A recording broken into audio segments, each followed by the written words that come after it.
ومن الناس من يعبد الله على حرف فإن أصابه خير اطمأن به وإن أصابته فتنة انقلب على وجهه خسر الدنيا والآخرة ذلك هو الخسران المبين يدعو من دون الله ما لا يضره وما لا ينفعه ذلك هو الضلال البعيد يدعو لمن ضره أقرب من نفعه لبئس المولى ولبئس العشير إن الله يدخل الذين آمنوا وعملوا الصالحات جنات تجري من تحتها الأنهار إن الله يفعل ما يريد من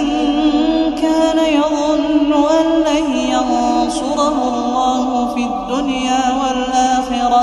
فليمدد بسبب إلى السماء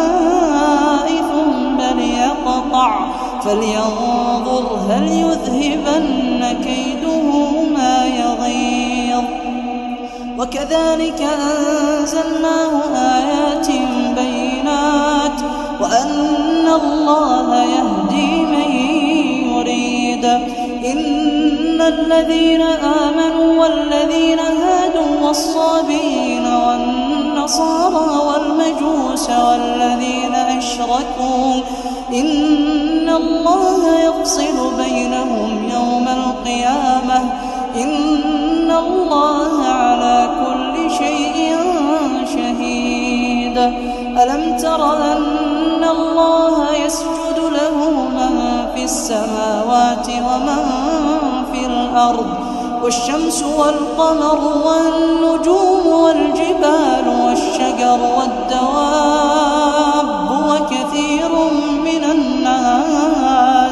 وكثير حق عليه العذاب ومن يهن الله فما له من مكرم إن الله يفعل ما يشاء هذان خصمان اختصموا في ربهم فالذين كفروا قطعت لهم ثياب